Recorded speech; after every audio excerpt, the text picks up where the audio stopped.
Wake that ass up. Early in the morning. The Breakfast Club. Morning, everybody. It's DJ NV, Charlamagne the guy. We are the Breakfast Club. We got a special guest in the building. Republican presidential candidate, Nikki former governor Haley. of South Carolina. Nikki Haley. That's right. Welcome. Good morning. Good morning. Thank you for having me. How are you? All is good. I can't complain. Listen, South Carolina's still proud of you. Keep doing what you're doing. Thank you very much. I appreciate that. I read recently that you got swatted twice since the end of December. But they were targeting high-profile politicians. Yeah, and you know the hard part about that is I wasn't home, but we take care of my parents. Yeah. They're 87 and 90. And when you have 25 people show up with guns drawn, Jesus. to them, like what's happened to our country? Come on. I mean, we can't keep living like this. It's not normal. It's not healthy. There's nothing good about what's happening right now in the country. And look, we have a chance to change that. That's what I'm trying to do. They didn't kick down the door or anything like that, or did they? They saw my parents through the window. They told them to put their hands up. Jesus. They came through the door, and I mean, immediately, like my parents had their hands up, and they came in and separated them, talked to them. I mean, it was a traumatic situation. Twice, But twice. Wow. The second time they didn't come in because it had happened once before, so they were more cautious. The first time it was full on. They didn't know it was your house? South Carolina. It's like, They didn't know. wow. How did that make you feel? Look, the reason I'm doing this, I don't want my kids to live like this. I know we're better than this. I grew up in a small rural town, and we took care of each other. It was neighbors taking care of neighbors. And there was just something simple about it. And there was just something that was good. You genuinely wanted to take care of people. And we've lost that. I mean, right now you see hatred, you see division, you see anger. I mean, you see these things where they're trying to like undercut people, and it's just, it was exacerbated after COVID. But it's all the more reason why we need to go back and say, wait a minute, stop taking all this so personally. This isn't personal. This is just about getting our country back on track. A swatting is personal, though. If I call somebody's house, if I say, hey, this is going down at this house, that was personal. Well, I mean, it's personal from a political perspective. Yeah. I mean, that's what it's a blood sport to run for office these days. But yeah, I mean, it is. But it goes to show why, and it's why I'm so determined to finish this. Yeah. Is because I know America's better than this. But do you lose the love for it, right? You just told us some of the reasons why you want to do this, right?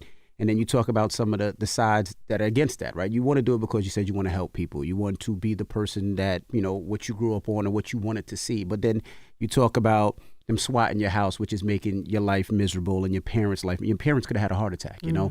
Then you talk about Donald Trump attacking you the way that he's attacking you. I mean, they dive into your personal life. They dive into an alleged affair. They dive into anything that you've ever done or allegedly have ever done into your life. And when does it get to the point you be like, excuse me, pardon my French, but fuck this. I don't want to do this anymore. Well, I mean, it's all lies. But what they don't realize is politics is the art of distraction. The more they do that, the more motivated I get. Because it's everything that's wrong with politics. It's everything that's wrong in this country that we have to clean up. So I do this. I'll take the pain. I'll take whatever it is. I'm a tough girl. I can handle it. Politics is not personal for me. This is about the fact that we can't be okay with our country like this. We can't be okay with two 80-year-olds running for president. We can't be okay with the fact that, look, the 75% of Americans are saying they don't want a Trump-Biden rematch. The majority of Americans disapprove of Trump and disapprove of Biden. Both these fellas put us trillions of dollars in debt that our kids are never going to forgive them for. At what point do we not say, you know what, maybe we need to go with a new generational leader? These older guys don't want to let go of the power. That's what this has always been. But the problem is, look at what happened after the New Hampshire election. So we got 43%. We started with 14 candidates in the race. One by one, we got rid of the fellas, right? So then it's me and Trump going in. I started with 2% in Iowa. I ended up with 20%. We go to New Hampshire, we get 43%. Now, the way to look at that is Trump, as an incumbent, didn't get 43%. He's so upset, he throws a temper tantrum on stage and talks about revenge. Then the next day, he says anybody that supports Nikki Haley is not going to be part of MAGA.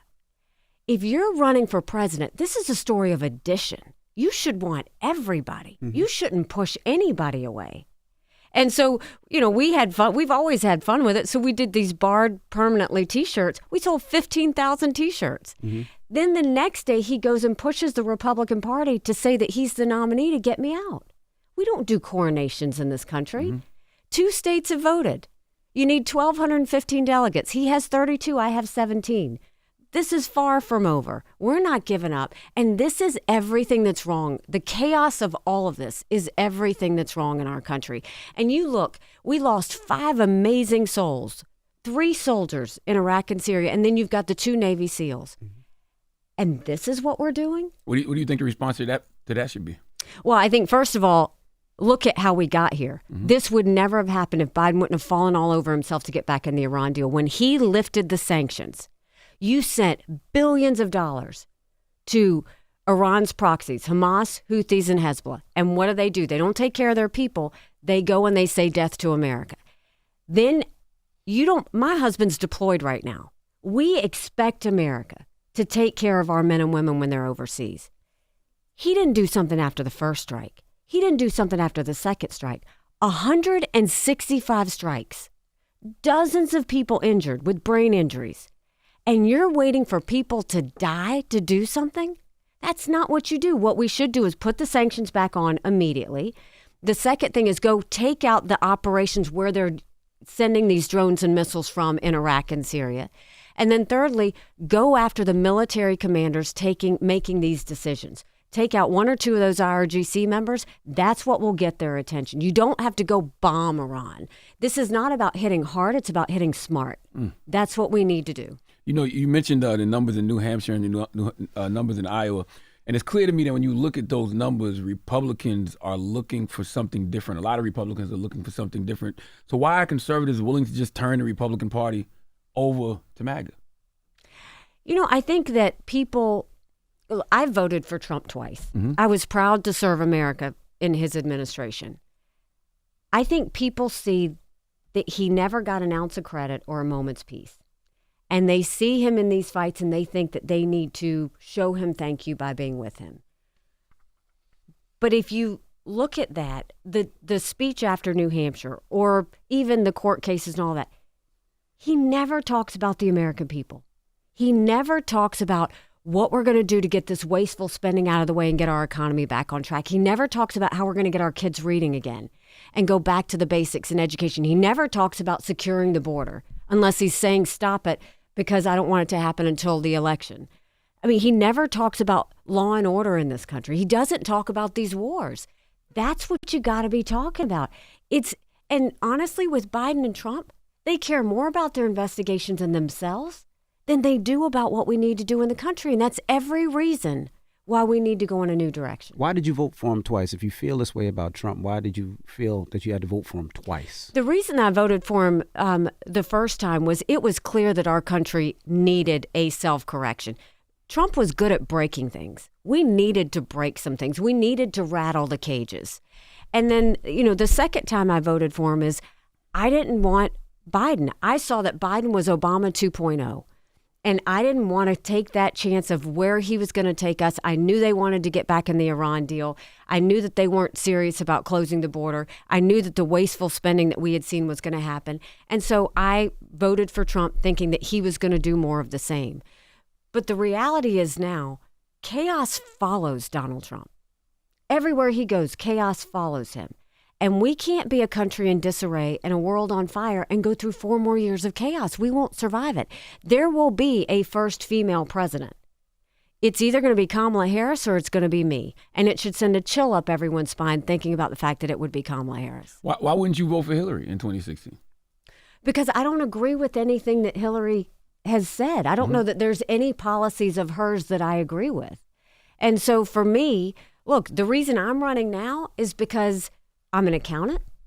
I think it's finally time we have an accountant in the White House. I've been a 2-term governor that took a double-digit unemployment state and turned it into an economic powerhouse. Mm-hmm. I dealt with Russia, China, and Iran every day at the UN. I know what it takes to prevent war.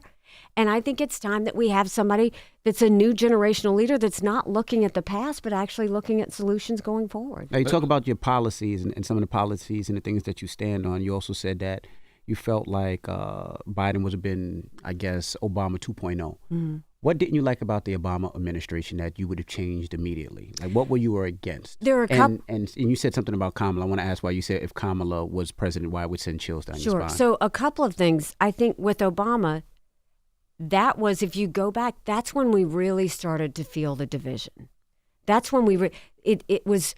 A lot of that was because of white supremacists, though. Well, no, I think it was everything. Everything was exaggerated with the Obama administration. It became more about gender. It became more about race. It became more about separating Americans instead of bringing them together. That was because of right-wing media, though. Well, they were scared to death of a black president. Look, I don't think everybody is at fault. I'm not saying that one person did this, but I'm saying under that administration, it really did cause some.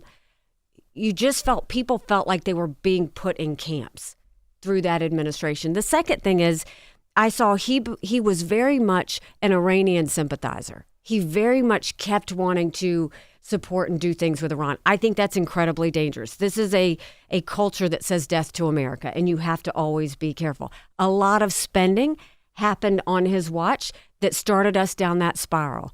And then Obama did a lot of things by executive order. And that really started he did a lot by executive order. Then Trump came in and reversed it all by executive order. Then Biden went and reversed it all there. You've got to do it the hard way. You got to get Congress to come together and do those things because that makes it permanent. So what that did is that created leaders from around the world saw you just wait out a president. But more than that, people got used to just quick fixes instead of coming together and doing the hard work. So it was more about what do we need to do to move us forward in a way that we're lifting up everybody, not a select few. That's when I started to see it. Kamala, it's from an experience standpoint. I mean, she's never been a governor. She's never had executive experience. She was a senator for a couple of years. But the things that Biden gave her, she didn't do anything with them. The border, she didn't do anything. I've spent more time at the border than she spent at the border. When it came to artificial intelligence, he gave her that. She didn't do anything with it. America's behind everybody else when it comes to artificial intelligence. I just haven't seen her do anything. She went to overseas. He sent her to a foreign policy conference. She should have been talking about how we're going to have more allies with Philippines and India and South Korea and Japan and all that. She didn't say anything, and China just had their way with that conversation. It's not about her personally. It's about the fact that we are looking at a dangerous time in our country. This is not the time to go and put somebody in there and say, oh, we're going to do this because. You do it because we've got to get the right person in there and stop with the labels and stop with the division and stop with who's in which camp and start focusing on how we're going to get America patriotic again and loving each other again. Question about the executive orders. If there's like immediate needs that, need to be met in that moment and you can't get Congress on the same page, I don't have a problem with the president taking executive order. I wish it would be something more permanent, but I like that type of leadership. So I think you do. Executive orders were meant to, for right now, for example, Biden should do an executive order to stop everything on the border, and then Congress should finish it. It's starting and then finishing. So if you do it in that respect, you're fixing things quickly, but you're going with a plan to actually fix it. You just don't want to do it because it's the lazy way out, right? You want to do it the hard way. Let's talk about our beautiful state of South Carolina. That's where the next Republican primary is. Now, based on simple math, people say there is no path for you to win South Carolina. So is it about ego at this point? Because it feels like it could be like a suicide mission. But why are people saying that? What's the proof in that?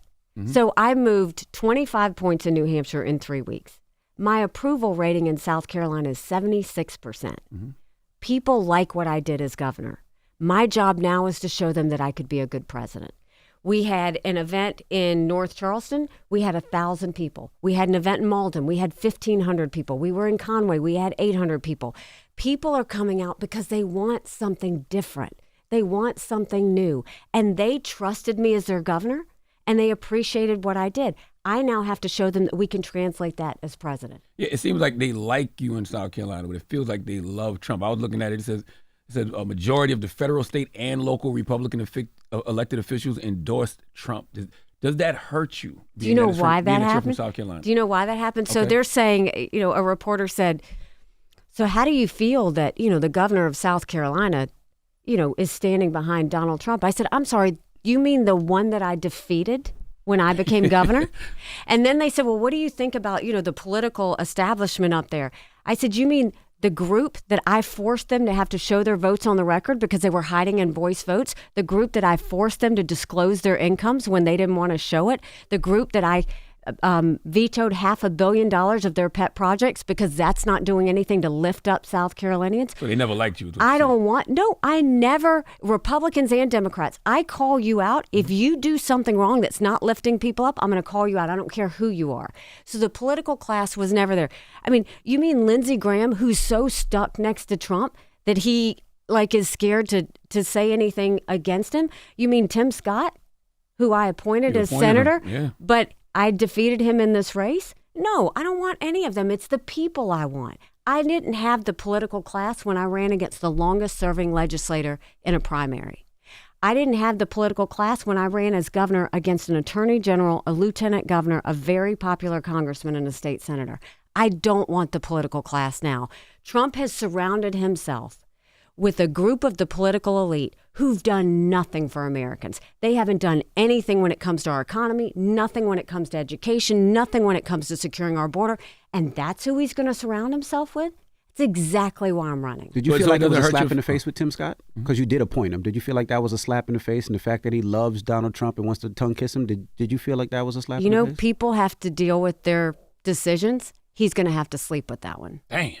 How did you feel when you saw him say, I love you, to Donald Trump in that way? He's going to have to sleep with that one. Not sleep with him, but we know what you mean. Did he ever tell you that he loved you after you appointed him in 2012?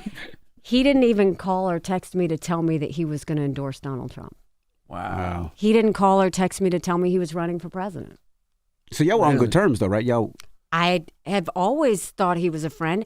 I appointed him, one, because I thought he could do the job and not disappoint South Carolina. But two, I thought it took South Carolina to a new level.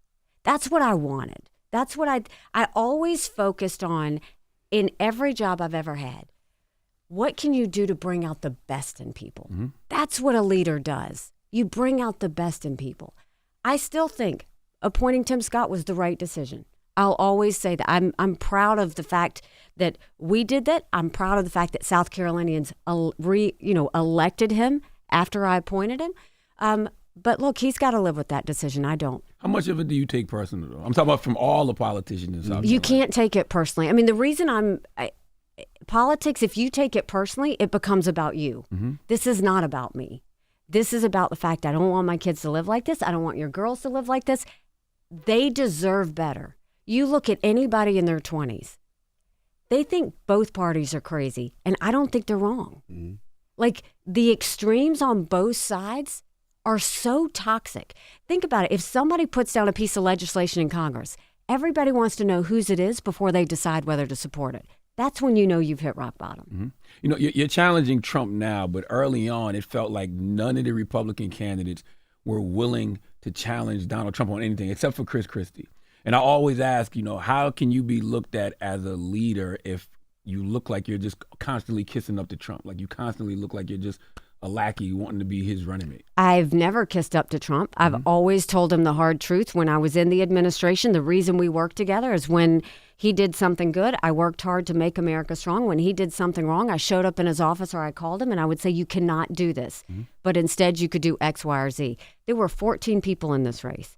I was disciplined and focused. I needed to get the others out. I knew it was going to be him at the end. He was not my focus in the beginning. He is my focus now. That's why you've heard me come out and say, this is the difference between him and me. This is the fact that we have to look at the fact that he now wants to raise taxes on every American by putting a 10% tariff. Think about that. That's taxes you're going to raise on every baby stroller, on every appliance, $2,600 more per family. When he gets in office. Everybody talks about how good our economy was with him. It was good, but at what cost? He put us $8 trillion in debt in 4 years. Now we're like having to figure out how we're going to pull out of that. Look at what happened. And, now he said yesterday the stock market's great because people are excited about him being president. How many more times are you going to let him lie about things that aren't true and say, you know what, something's not quite right? And this also is about a general election. This is about who can win. He can't win moderates. He can't win independents. He can't win suburban women. He lost in 2018. He lost in 2020. He lost in 2022. How many more times do you have to lose before you say, you know what, maybe that's not the guy? So question, if let's say Trump does win, right? And then wins the whole election. Would you be in his cabinet? Because the thing I hear Republicans do, y'all will say all of these things about him, but then when he asks you to be in his administration, you'll be a part of it. I have said to everyone, I am running for president. Mm-hmm. I don't play for second. I don't want vice president. I don't want cabinet. I don't want anything like that.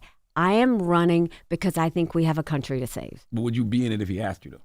I don't want anything. I don't want anything. No, I don't want anything. I have said it in every way I know how to say it. I don't want to be vice president. I don't want a position.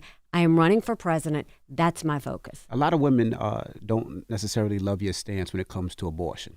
And why is your stance that way towards abortion and abortion rights and women's rights? Well, do you know what my stance is? I'm asking. Okay. All I can tell you what it says right now. It says Haley opposes abortion rights, explaining that her opposition is rooted in her past difficulty in conceiving children. Okay, so that is the Democrat Party's talking points. I'm going to tell you where I stand on it.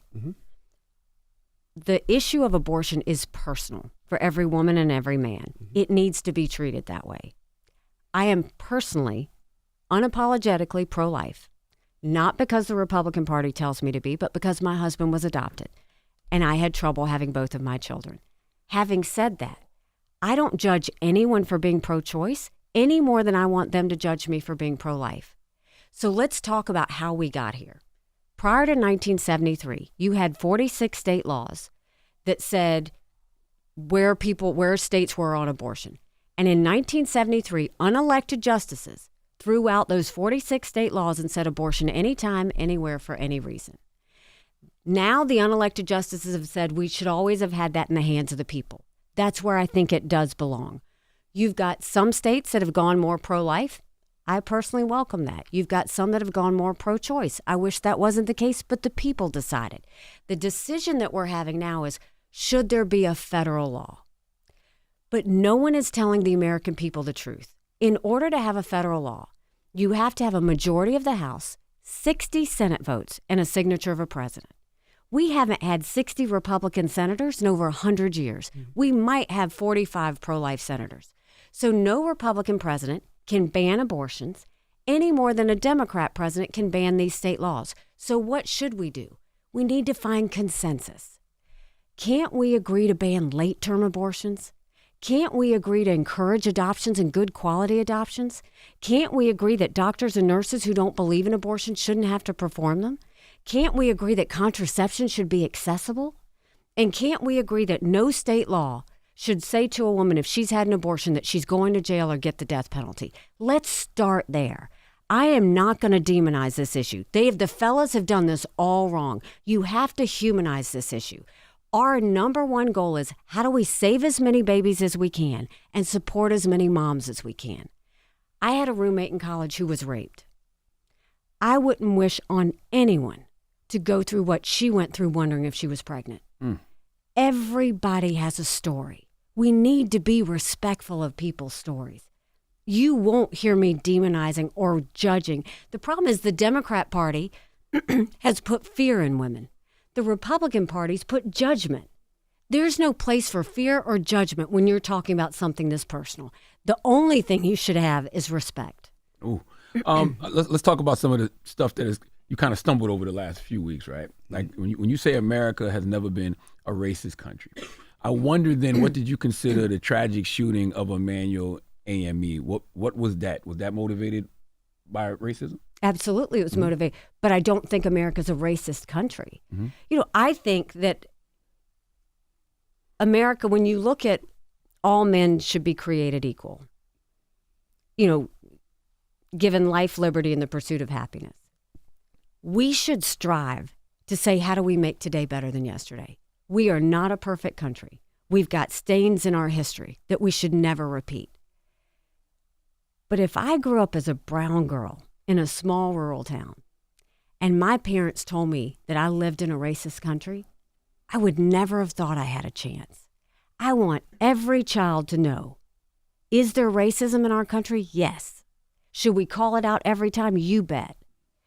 But you can be anything you want to be without anyone getting in your way. I just don't want kids to feel that. I want them to know they've got a chance. I want them to know they can do something. That shooting at Mother Emanuel was truly the hardest thing I've ever gone through in my life, because you had 9 amazing souls who did what so many South Carolinians do on a Wednesday night. Mm-hmm. They went to Bible study. Mm-hmm. And on that night, someone else showed up. He didn't look like them. He didn't act like them. He didn't sound like them. They didn't call the cops. They didn't throw him out. Instead, they pulled up a chair and they prayed with him for an hour. And when they bowed their heads in that last prayer, he began to shoot. These were people like Ethel Lance. She had lost her daughter 2 years prior to breast cancer. And she would go around Mother Emanuel Church, cleaning the church, singing, "One day at a time, sweet Jesus. That's all I ask of you. Give me the strength to do every day what I have to do." Tywanza Sanders, our youngest victim, had just finished college, had the world in front of him. And on that night, he stood in front of his 87-year-old great Aunt Susie and looked at the killer and said, "You don't have to do this. We mean no harm to you." Or it was people like Cynthia Hurd, whose life motto was simply to be kinder than necessary. That's who these people were. Mm-hmm. And when this happened, it brought South Carolina to her knees. And if you remember, this was on the heels of Ferguson. Every place in the country was on fire. But what we did, we didn't have riots, we had vigils. We didn't have protests, we had prayer. And we brought out the best in South Carolinians to say, it's time. And we brought that Confederate flag down. That's the way we have to go forward. I knew when I asked for the Confederate flag to come down that it was going to be an impossible feat. I had talked to legislators prior when I first became governor to see if there was any will to move that Confederate flag, because we were losing a lot of economic development. Lots of things were happening from that flag flying right in front of the State House. Republicans and Democrats, whites and blacks, told me not to touch it because of what they went through in 2000. There were, death threats, all this. It tore the state up, so they didn't want to touch it. When this happened, we needed to do something. And what brought it to light was, the national media came in and they wanted to define this. They wanted to make it about guns. They wanted to make it about racism. They wanted to make it about the death penalty. It wasn't about racism. It was. It was a racist mass killing. But the point was, I strong-armed them and said, there will be a time where we talk about all of that. But right now we have 9 souls we need to put to rest. I didn't have that luxury because 2 days later, the killer came out draped in the Confederate flag. And I told my staff, I said, I want you to call 4 meetings. I said, I want you to call Democrat leadership, Republican leadership. I want you to call the congressional delegation, and I want you to call community leaders. And I said, don't tell them why I'm calling, because I knew they wouldn't show up. And in every one of those meetings, I said, at 3 o'clock today, I'm going to ask for the Confederate flag to come down. And if you will stand with me, I will forever be grateful. And if you won't, I'll never tell anyone you were in this room. And I had my husband with me that day because I didn't think anybody was going to stand with me. And at 3 o'clock, we had Democrats, we had Republicans, we had men, we had women, we had blacks, we had whites. But that was the easy part. It took 2/3 vote to get the flag down. Now, the Senate passed it quickly. And the reason they passed it quickly is because Senator Pinckney was the pastor of Mother Emanuel Church. And I'll never get over the night that I knew that happened, that I called him. And I said, Senator, I am so sorry about what happened. I will be there first thing in the morning. Whatever your families and congregation need, we will be there. It haunts me to this day that phone was ringing in his pocket. He was at Mother Emanuel, and he was killed. So the Senate passed it quickly because their brother had died. The House was a big issue. Now, in South Carolina, half the people saw the Confederate flag as heritage and tradition. The other half saw it as slavery and hate. My job wasn't to judge either side. My job was to get them to see the best in themselves and go forward. The House didn't want to budge. I told the Speaker of the House, I said, I need that flag to come down. He came back. He said, all right, I did the best I could. they'll bring the flag down, but they want to put a different type of flag up there related to the Confederacy. I said, no flag. A couple of days later, he comes back. He's like, all right, we got it. They're willing to bring the flag down. And I said, great, let's do it immediately. Let's get this done. And he said, well, there's just one little thing. He said they want to keep the flagpole up. For what? Now, South Carolina politics is truly a blood sport. I knew what that meant. If they didn't bring the flagpole down as soon as the national media left, flag was going back up. I said, I want the flag down. I want the flagpole down. He said, why? You could declare a win. You could tell everybody you got the flag down. I said, because I don't want any other governor to go through what this state just had to go through. I said, get the flag. He goes, I can't do it. So I went to the Republican caucus and I said, I want to tell you a story. I said, when I was growing up, my dad would go to the big city of Columbia, and sometimes I'd get to ride with him. And he loved to stop at produce stands. He liked buying directly from farmers.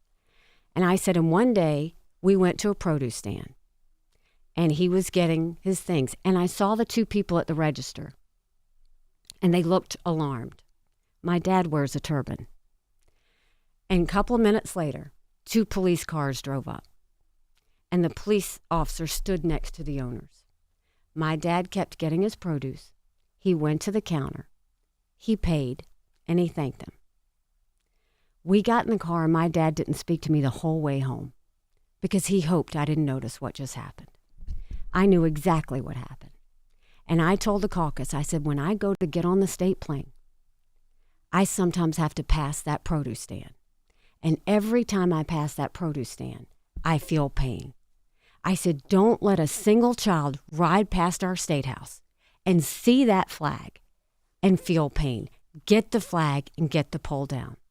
1 a.m. that night, they voted, and we brought it down. A question, when you look at the inequalities in America, in education, home ownership, employment and wealth, healthcare, can you admit that America is systemically and structurally a racist country? I think culture has a lot to do with it, right? But it's more of, if you look at that, how do you fix it? Because even when you say all men are created equal, no, they weren't, because we were labeled 3/5 of a human.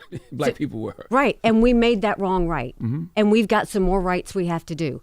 But this is... So systemically and structurally, do you think America is racist? Not the people, not everybody in America. I don't think America's racist. I think we have racism in America, and I think we have cultural issues. But let me explain where I am. So first of all, I grew up, and you might have, I don't know if Berkeley County was like this, in a town of 2,500 stoplights. We were the only Indian family in that small southern town. We weren't white enough to be white. We weren't black enough to be black. Mm-hmm. They didn't know who we were, what we were, or why we were there. In that rural town, we didn't know what we didn't have. And so people just survived. I now have a education foundation in South Carolina where we do after-school programs in all rural challenged areas because you've got to give extra support to those areas that don't have. But when I came into South Carolina as governor, we had thousands of people on welfare. A lot of that was generational. From one generation to the next, they just lived on welfare. It's all they knew. I wanted to change that. So what I did is I took the people on welfare and I matched them up with businesses. And I told the businesses, if you will take this person and train them, I will pay for them for X number of weeks. And then you decide if you want to hire them. We moved 35,000 people from welfare to work. We had family parties because for the first time, kids saw their parents working. It's not that those people didn't want a job. They didn't know where to get the training. You got to do the extra stuff to lift them up. Then I went into the prison systems. I wanted to know how people got in, what happened when they were there, and how they got out. And I went into those prisons and talked to the inmates. And I completely reformed the system to where we gave them financial planning, family planning, computer skills, but we put equipment behind the fence and we taught them a skill. Now when someone leaves the fence, they have a job to go to the next day. We have the lowest recidivism rate in the country. the goal is not what the circumstances are. How do you pull people out of those circumstances and lift them up? Well, you can't heal what you don't reveal. So you have to acknowledge the history of this You country. have to acknowledge that these things are happening, and how are you going to fix it? Absolutely. Now, I wonder, why can't politicians, Democrat and Republican, because we've heard you say America's never been a racist country. We've heard the vice president say that before. We've heard OG Jim Clyburn say that before. We've heard Tim Scott say that before. Why can't Democrats and Republicans just be honest and tell people, hey, we can't have honest conversations about racism in this country because it's not a good electoral strategy? I mean, that's not why I do it. That's why. No. That's why everybody does it. I have talked about racism as it affected me and how we need to get past it. I mean, you can't talk about it and say America's never been a racist. You can't say America's never been a racist country, but then talk about the racism you've experienced. There is racism in our country. Mm-hmm. I don't think that our country was founded to be racist. I don't. I think that it was meant to be this amazing experiment to see if we could have freedom and democracy in a way that all men are created equal. But if you didn't look at all men, we are not there yet. But if you didn't look at all men as equal from the beginning, then the ideology is flawed. But why do you want kids to hear that they live in a racist country? Why can't you tell kids, look, we're not perfect and we have some more things to fix? I don't want any child to think like that. I don't want any child to believe that they're disadvantaged from the second they're born. I didn't want to feel that. I don't think it's a disadvantage. I think if you tell It somebody, is, though. I think if you tell somebody it's cold outside, that just makes them put on a coat. No, it makes them know what it's going to feel like before they even get outside. I don't want kids to feel that. I want them to get outside with confidence and strength and know that they can beat anything. We have to do that. But they got to know the truth too. You know, Yeah, they I have don't to think there's know nothing wrong the with telling truth. people the Like truth. I have two black sons, and they have to understand what they're facing when they go out to this world. It's not going to be the same as, let's say, my neighbor or a classmate. It's going to be the same. And the same truth thing didn't with you. stop you? And Yeah. same thing with you. If you truth have did not brothers, stop you. and let's say your brothers wore the same thing that your dad wore, they weren't going to have the same lifestyle, and they were going to be looked at differently than your other classmates. Look, it's the truth. There was a We Miss Bamberg pageant that everybody would put their children in. It was the big thing in Bamberg. You always put your kids in. So my mom decided to put me and my sister in this pageant. And I was disqualified because they had a black queen and they had a white queen. And they said they didn't know where to put me because if I was in the black category, the blacks would be mad. If I was in the white category, the whites would be mad. So they gave me a beach ball and sent me on my way. A beach ball. Yeah, I know. That's all I got, right? Only after my mom said, will you at least let her sing her song? You're never going to believe it. My song was, this land is your land, this land is my land. I mean, it doesn't get any worse than that. Listen, did my parents sit down and say to us what happened here was wrong? Yes. Mm-hmm. But did they say, this is the way the country is? No. My mom said, you get up, you show that we're going to make it better tomorrow. It's my mentality that I want everybody to know we all have a job to do, and that's to fix this country. And we never stop doing it. We have racism, and it's terrible. I've felt it. Y'all felt it. A lot of people have felt it. But are we not going to fight every day to make sure that we stomp it out wherever we see it? Absolutely. Mm-hmm. But I don't want kids being raised to think that they're never going to get past it. I want them to think that they can actually be the ones that help us get past it. But they have to know what it is. You can't take it out of classrooms. You can't take it out of curriculum. You can't act like it doesn't exist. They got to know what they're fighting for. Yeah, I have to heal it in order. You have to reveal it in order to heal it. But didn't we learn in South Carolina? We learned about it. Mm-hmm. We learned about it in history classes. You should always talk about it in history classes. You don't know how to keep bad things from happening if you don't look at the past and say, okay, how do we go for? Those are the lessons that we have to learn. I think it's fine to talk about it. I have no issues with that. But don't judge people who are trying to do right now. And don't live in the past. Let's look forward and say, what do we want to look like? So why did you take the Confederate flag down? Was it because it was a symbolism of racism or hate? Like why? Because you said it was two sides. And it wasn't for me to judge, but you couldn't look at that killer draped in that Confederate flag and not know that was. It really is what I told I didn't want any child to ride by that and think of those 9 people that died, and like we had to do that. That I had to, and the thing is, they had tried for years to get it down. It was put up. Oh, I remember. It was put up by a Democrat governor who promised to just have it up for a year and take it down, and he never took it down. So this is not where you blame people. This is about saying, let's right a wrong. And that's what I've always tried to do. If I live my life blaming, what Trump calls me today or what somebody said about me yesterday or whatever, I'd spend all that energy on them instead of spending the energy on saying, I'm going to do better. Do you think Trump mocking your birth name was racist? I mean, I think we can let other people decide that. I think that, you look at it and it's kind of like the Tim Scott, you sleep with yourself. I mean, we'll let Donald Trump sleep with that all he wants. Oh, he don't care. He sleeps very good at night. And then that's why we need a new president. What's your thoughts on immigration? So first of all, we got to secure the border. I mean, America's acting like it's September 10th, and we better remember what September 12th felt like. It only takes one person. And I have been to the border, and it's horrific what's happening for both, for the people that are coming and for the people that have to live with it. So first, secure the border. We passed the toughest illegal immigration law in the country when I was governor. And I think the way we fix it is you say, we're going to have a national E-Verify program. Every business has to prove that the people they hire are in this country legally. We've got to defund sanctuary cities once and for all. If they know there's a safe haven, they're going to keep coming. You got to put 25,000 Border Patrol and ICE agents on the ground and let them do their job. They're not letting them do it now. We have to go back to the Remain in Mexico policy so that no one steps foot on U.S. soil. And instead of catch and release, you got to go to catch and deport. But you also have to do legal immigration reform. It should not take someone 10 years to become a citizen. I mean, right now, we've got to focus on what we need to do to get all of that slowness and bureaucracy out and allow it to be based on merit. Mm-hmm. What makes our country better? When you do it on merit, then all of a sudden you're helping the economy, you're helping the country, you're doing all of those things. But they got to do both. And it's inexcusable that they continue to push this can down the road and wait for something bad to happen instead of just securing that border right now. It's terrible. But, Republicans are kind of politicizing it right now, right? Because there is a deal on the table. I don't know if it's considered a good deal or not, but do you think Republicans should take Joe Biden's deal, or should they listen to Donald Trump, who's telling them, no, don't take it, because he just wants the credit for it if he wins? I think it is a mistake for Trump to say, I don't want anything because it'll make it harder for me in an election. Mm-hmm. Something needs to be done today. Like, to me, Republicans and Democrats, they shouldn't leave D.C. until they fix this. And Biden should stay there and make sure they do it. I don't know the full details of the deal.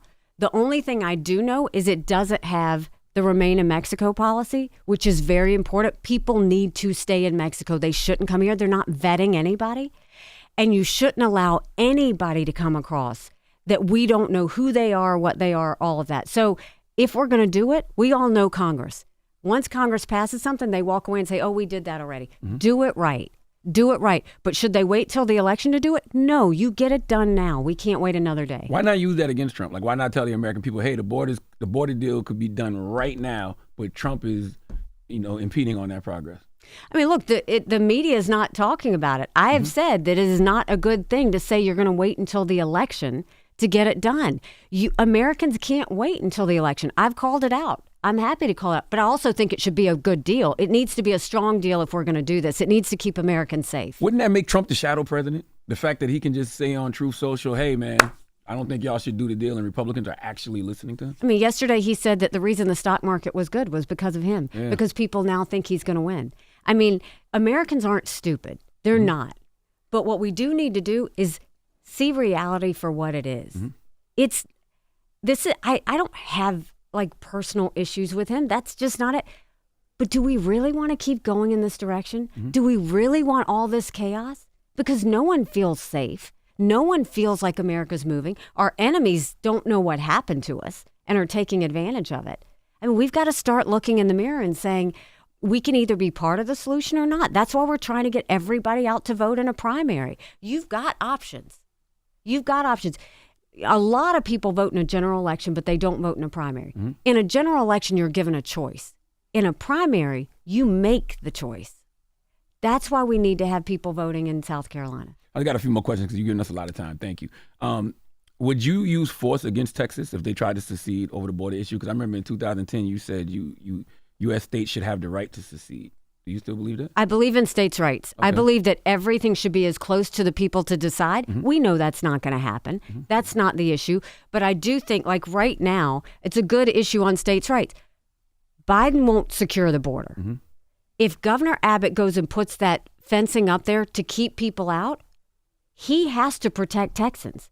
When I was governor, I had to protect South Carolinians. You do whatever it takes to protect your people and keep them safe. Mm-hmm.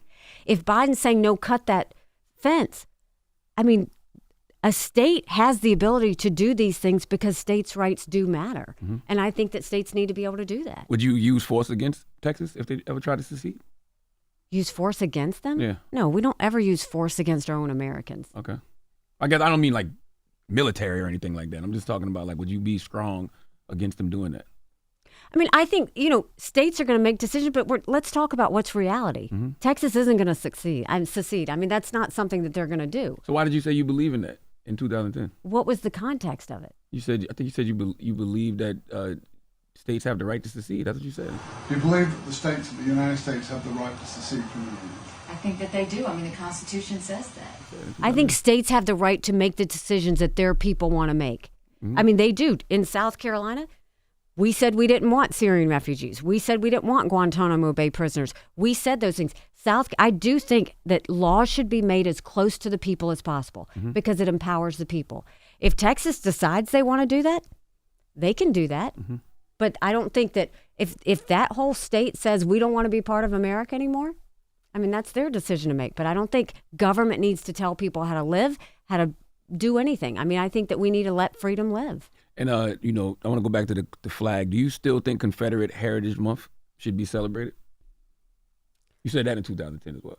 So right after the flag came down, a lot of people wanted to remove monuments and street signs. And, South Carolina is draped in history.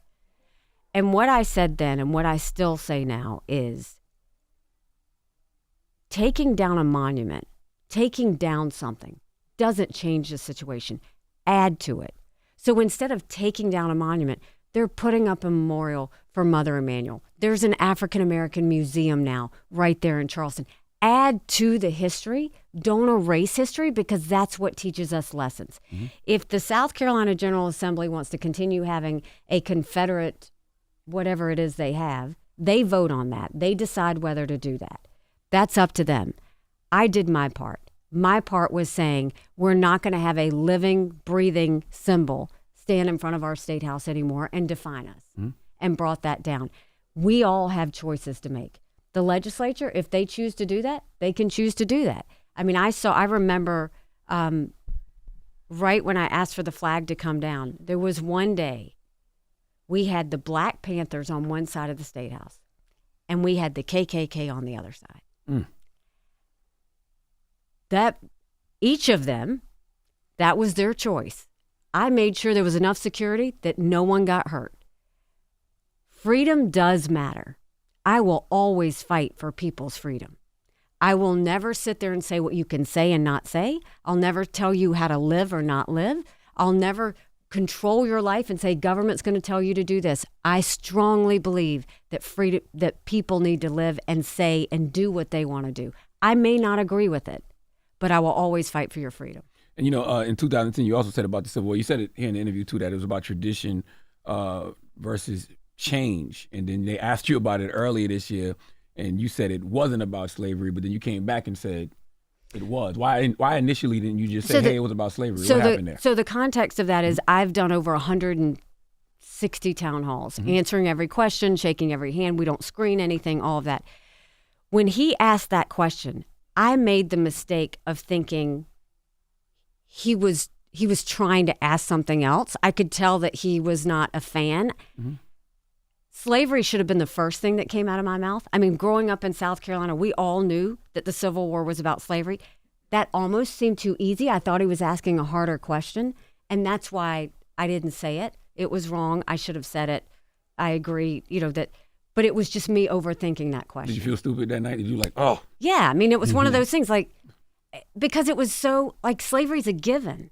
So I was mad that it was a given, but I was too busy judging his intentions than I was just answering the question. And it was a mistake. In your memoir in 2012, you said that you believe that letting lawmakers hide the sources of their income is wrong, but you've done the same thing.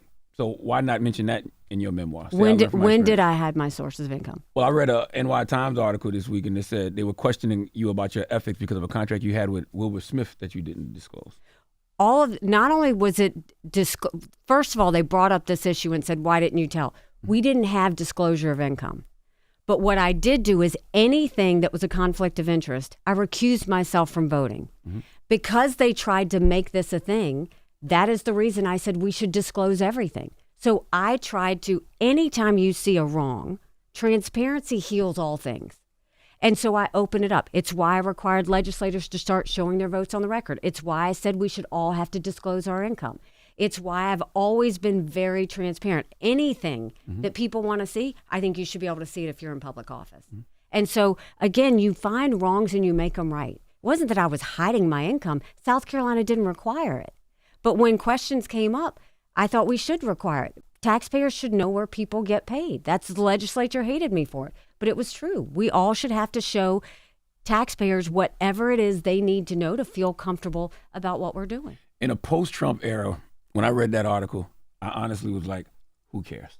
I mean, honest, that was my mindset. Oh, this New York Times, whatever you're talking about? Do you ever think about that? Do you ever be like, look what's going on over here, and this is what they're worried about with me? No, it's politics. I mean, it doesn't bother me. I mean, I'm happy to answer any questions about anything that comes up. What do I wish they would talk more about the issues facing American families? Yes. Instead, they try and throw shade to make people don't like her because of this, don't like her because of that. But that's why I'm incredibly open about everything. I mean, there's nothing you can ask me that I'm not going to go and give an answer for, because I think that you got to put yourself out there. So, yeah, do we have to fix things when they write stuff like that? I mean, instead of saying she wouldn't disclose her income, why don't you say, because it was an issue, that's why I passed the law so that never happened again. You know, I've always tried to make things right when there's been a wrong. You have a lot of big Democratic donors, who have donated to anti-Trump candidates and causes, and they've donated to your campaign. Why do you think that is? I don't go after any certain kind of donor. We need donors. We need voters. I put myself out there.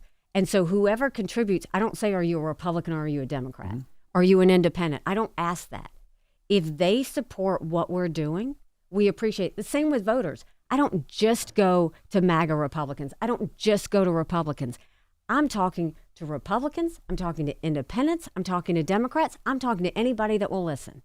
Because this is a story about addition. You should want, I've said this to the Republican Party a million times. Republicans have lost the last 7 out of 8 popular votes for president. That's nothing to be proud of. We should want to win the majority of Americans. That's what I'm trying to do, is I want everybody. So if people decide to donate to us, I appreciate it. We'll take it. But at the end of the day, I'm focused on lifting up everybody. That's where I think our country finally needs to go. How's the war chest looking? Because I saw something last night. It doesn't look like you have digital ads running on Facebook, which I thought was strange. Like, I went to see some of your digital ads, or at least the ones your campaign was running, and it says they were off. No, we have. So we are on TV. We've got digital. We've got door knockers. We've got phone callers. We've got lots of commercials on TV. The money, I'm going to count it. So when the rest of the fellows were spending all their money on things that didn't matter, mine has always gone straight to TV, where we can touch as many voters as we can. So we have enough to be strong in South Carolina. We're now raising for when Trump hits me to be able to defend ourselves. That's the next focus. But look, we're going to take it from everybody. And I'll tell you, I mean, everything from our money standpoint is good. But after Trump went on that temper tantrum, we raised $1 million. After he said anybody that supports her, it can't be part of MAGA, we raised another $1.6 million. After he went and tried to say the Republican Party should name him the nominee, we raised another $1.4 million, all in small dollars from around the country. We have over 225,000 donors from across the country. 95% of those donations are $200 or less. Those are the people I'm fighting for, is making sure we fight for every normal, regular American out there, not the political class. 2 more questions. How has Trump changed politics, for the good and the bad? He's made it chaotic. He's made it self-absorbed. He's made people dislike and judge each other. He's left that a president should have moral clarity. and know the difference between right or wrong. And he's just toxic. I mean, I think a lot of the things he broke needed to be broken, but he doesn't know how to fix things again. And it's not okay to just break. You've got to fix it and make it better. And he hasn't done that. What do you think he's done good for the culture of politics? And I'm not talking about legislation. I'm talking about the example I use is I feel like Trump has killed the language of politics. If politicians wanted to, they could really be on their Bulworth stuff and really just tell the truth, speak it like it is, and people wouldn't care. And when you talk about the moral aspect of it, I never expected politicians to be perfect because I know they're not. So he's kind of like broken that mold to where y'all don't have to be. And moral clarity, though, isn't about like being a moral person. That's moral clarity is just knowing the difference between right and wrong. Knowing the difference of, should you call a group of people a name or not? Should you disqualify? That's the moral clarity I'm talking about. What I think he did right was, one, he broke some things that needed to be broken. I think those were important. Breaking the bureaucracy and getting things to move in a way that people started talking about them again, I think was important. I think the other thing that he did was he really tapped into a group that felt unheard and unseen. And we should always focus on how you can, and the unheard, unseen are people like where I grew up in Bamberg, South Carolina. Those people who work hard every day, they don't have a lot of time for politics, but they take care of their family, but they felt unheard and unseen, and he tapped into that. And I think that was something that was good. I think that, we should always try and tap into those people that you may not see every day, or you may not hear, or they may not donate. You still got to focus on them too. Last question, is all this worth it? Yes, because we have a country to save. We have a country to save. And I am not going to stop until we do this. I know in my soul I'm supposed to be doing this. I know it. Because I, one, don't want my kids to live like this. I don't want anybody's kids to live like this. This is not normal. There's nothing about it that's normal. It's not normal to have two 80-year-olds running. It's not normal to have this chaos around us. It's not normal for us to have wars all over the world, and you're sitting there talking about court cases and calling people names. That's not normal. You contributed to a lot of it, though. How? Being a part of his administration. Voting for him.